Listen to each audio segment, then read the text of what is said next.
Hi friends, ನಾನು ಅಕ್ಷತಾ. ಇವತ್ತು ನಾನು ಮಸಾಲೆ ರೈಸ್ ಮಾಡೋದು ಹೇಗೆ ಅಂತ ತೋರಿಸ್ತಾ ಇದ್ದೀನಿ ನಿಮಗೆ. ಒಂದ್ಸಲ ಮನೆಯಲ್ಲಿ ಟ್ರೈ ಮಾಡಿ, ತುಂಬ ಟೇಸ್ಟಿಯಾಗಿರುತ್ತೆ.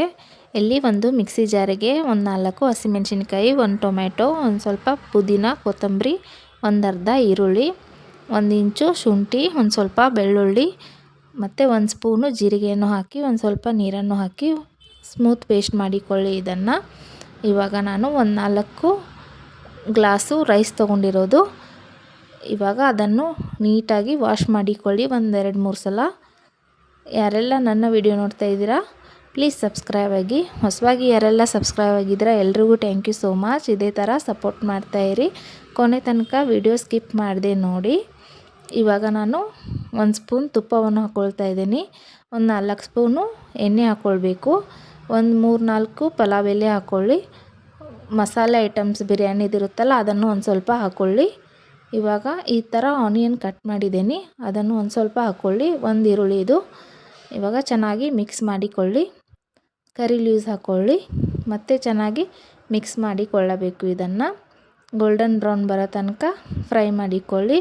ಆವಾಗಲೇ ಮಿಕ್ಸಿ ಮಾಡಿದ್ವಲ್ಲ ಅದನ್ನು ಇದಕ್ಕೆ ಹಾಕಬೇಕು. ಇವಾಗ ಅದನ್ನು ಹಸಿ ಸ್ಮೆಲ್ ಹೋಗೋ ತನಕ ಚೆನ್ನಾಗಿ ಫ್ರೈ ಮಾಡಿಕೊಳ್ಳಿ. ಇವಾಗ ಅದೇ ಮಿಕ್ಸಿ ಜಾರಿಗೆ ಒಂದು ಸ್ವಲ್ಪ ನೀರನ್ನು ಹಾಕಿ ಇವಾಗ ಅದನ್ನು ಅದಕ್ಕೆ ಹಾಕಿ ಚೆನ್ನಾಗಿ ಮಿಕ್ಸ್ ಮಾಡಿಕೊಳ್ಳಿ. 1 ಸ್ಪೂನು ಕೊರಿಯಾಂಡರ್ ಪೌಡ್ರನ್ನು ಹಾಕ್ಕೋಬೇಕು. ಇವಾಗ ಅದು ಚೆನ್ನಾಗಿ ಮಿಕ್ಸ್ ಮಾಡಿಕೊಳ್ಳಿ. 1 ಸ್ಪೂನು ಉಪ್ಪನ್ನು ಹಾಕಿ ಚೆನ್ನಾಗಿ ಮಿಕ್ಸ್ ಮಾಡಿ.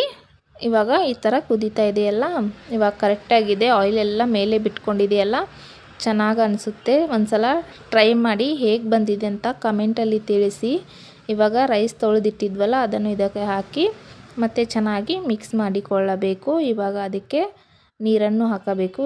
ನೀವು ಎಷ್ಟು ಬೇಕಲ್ಲ ಅಷ್ಟು ನೀರನ್ನು ಹಾಕಿ ಇನ್ನೂ ಒಂದು ಸಲ ಮತ್ತೆ ಮಿಕ್ಸ್ ಮಾಡಿಕೊಳ್ಳಿ. ಇವಾಗ ಲಿಡ್ ಕ್ಲೋಸ್ ಮಾಡಿ ಒಂದು 4 ವಿಸಲ್ ಆದಮೇಲೆ ಓಪನ್ ಮಾಡಿ ನೋಡಿ ಹೇಗೆ ಬಂದಿದೆ ಅಂತ. ತುಂಬ ಟೇಸ್ಟಿಯಾಗಿತ್ತು.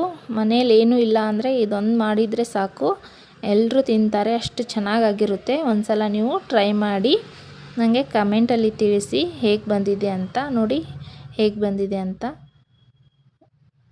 ನೋಡ್ಬೋದು ನೀವು. ತುಂಬ ಚೆನ್ನಾಗಿತ್ತು, ಟೇಸ್ಟಿಯಾಗಿತ್ತು. ಒಂದು ಸಲ ಟ್ರೈ ಮಾಡಿ.